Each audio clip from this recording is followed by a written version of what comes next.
કરતૂત સામે આવી છે, જેમાં પેન્ટાલુસમાંથી કુરિયરના પાર્સલમાં કરવામાં આવતા કપડાને પાર્સલ ખોલીને કપડાં કાઢીને તેમાં પથ્થર ભરીને કુરિયર કરવામાં આવતું હતું અને ચોરેલા કપડાં રોડ પર વેચવા જતા ક્રાઇમ બ્રાન્ચની પોલીસે 4 શખ્સોને ઝડપી પાડ્યા છે। વડોદરામાં ડિલિવરી બોયઝની કરતૂત સામે આવી છે, જેમાં પેન્ટાલુન સ્ટોરના કુરિયર કરેલા કપડાની ડિલિવરી કરતા યુવકો દ્વારા પાર્સલમાંથી કપડાં કાઢીને પથ્થર મોકલવામાં આવતા હતા, જ્યારે ચોરેલા બ્રાન્ડેડ કપડાને રોડ પર વેચવા જતા 4 ડિલિવરી બોયને ક્રાઇમ બ્રાન્ચની ટીમે ઝડપી પાડ્યા। હકીકતમાં વડોદરાના ગેંડા સર્કલ સ્થિત પેન્ટાલુન્સમાંથી બ્રાન્ડેડ કપડાઓના 27 જેટલા બોક્સ મહારાષ્ટ્રના ભિવંડી ખાતે કુરિયર દ્વારા પાર્સલ મોકલવામાં આવ્યા હતા।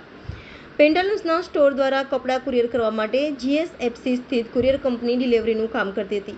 આથી વડોદરા ક્રાઇમ બ્રાન્ચની ટીમે બાતમીના આધારે ડિલિવરીનું કામ કરતા 4 ડિલિવરી બોય પર નજર રાખી હતી, જેઓએ 15 દિવસ અગાઉ પેન્ટાલુન્સના કુરિયરમાંથી 64,000ની કિંમતના બ્રાન્ડેડ કપડાની ચોરી કરી હતી। આ કપડાં વેચવા માટે તેઓ દશરથ ગામમાં આવેલ પાણીની ટાંકી નજીક ઊભા હતા। આ સમયે ક્રાઇમ બ્રાન્ચની ટીમે તમામને ઝડપી પાડ્યા હતા। આ ગુનામાં આરોપીઓની ઓળખ ડિલિવરી બોય તરીકે કામ કરતા મયંક રાઠોડ, નીરજ ઉર્ફે નીલુ યાદવ, આશીષ પટેલ અને ભાવિક ભીલ તરીકે થઈ છે, જેમની પાસેથી ચોરીના બ્રાન્ડેડ કપડાનો જથ્થો જપ્ત કરીને કાયદેસરની કાર્યવાહી હાથ ધરી છે। આ 4 ડિલિવરી બોય ઉપરાંત 2 ઇસમો પણ ઝડપાયા છે।